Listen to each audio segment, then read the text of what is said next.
Hey everyone!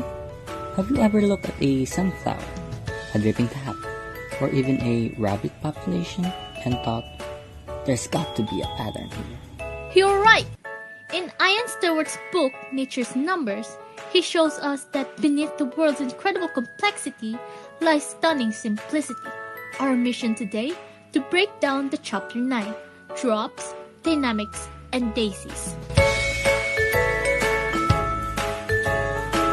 This chapter explores the concept of complexity theory, which posits that simple, underlying rules can give rise to complex and beautiful patterns in nature. The author uses 3 distinct examples to illustrate this principle, each with its own significant research and applications beyond the scope of the chapter. Well, let's start with something simple. First, we have drops, the fluid dynamics. The falling water drop example is important because it shows that even a simple physical phenomenon is more complex and mathematically interesting than we might initially assume. It illustrates how the dynamics of fluid flow, governed by simple rules, produces a surprising and beautiful pattern that is far from the common idea of a simple teardrop shape. This reveals that the elegant patterns we see in the world are not always what they seem. Using high-speed cameras, scientists saw it's way more complex. The drop forms a long, thin thread that narrows into a needle-like point before it detaches, and it is called a singularity. So, even a simple water drop follows a hidden, complex mathematical script written by the laws of physics. It's not random chaos, it's structured chaos. Now, let's scale up to ecology. Scientists created a super complex computer simulation like a video game with foxes, rabbits, grass, and rocks, all following simple rules. When they watched a specific medium-sized area, something amazing happened. Even with all the built-in randomness, the rabbit population didn't change randomly.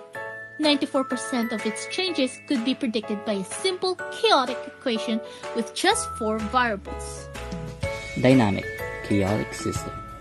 The rabbit and fox simulation shows that predictable patterns can emerge from chaotic systems. It reveals that complex behavior can be modeled with just a few variables. This suggests that even randomness can produce underlying mathematical order. This means huge, complicated systems can create their own simple, large-scale patterns. The simplicity emerges from the complexity. Finally, we have the daisies, or the mathematical botany. The daisy example shows that natural patterns like the Fibonacci sequence emerge from physical forces, not direct genetic coding. This links mathematics with biology and shifts how we view nature's design. But why do so many flowers have like 3, 5, 8, or 13, or even 21 petals? Because these are Fibonacci numbers. It's not just petals. Sunflower seeds grow in spirals. Count them and you'll often find 34 spirals going one way and 55 going the other, consecutive Fibonacci numbers. The secret is in how the plant grows. Tiny lumps called primordia form at the tip of the stem to pack themselves as efficiently as possible. Each new lump appears at a specific angle, the golden angle, of 137.5 degrees. This angle is the best way to pack things, and it automatically generates Fibonacci numbers.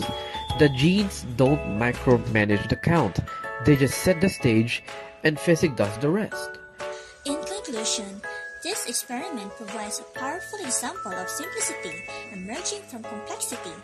The final pattern, the golden angle in Fibonacci spirals, is not pre-programmed, but is a consequence of the simple rule that the primordia repel each other and move outwards. So, what's the big takeaway from these 3 stories? That nature isn't just complicated. It's complex, but it follows a simple mathematical rules.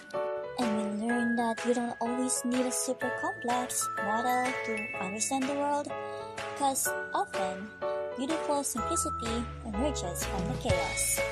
Nature leaves clues everywhere, in rocks, in animals, and in flowers, for us the mathematical detectives to find. And that's why it's so fascinating. Thanks for watching.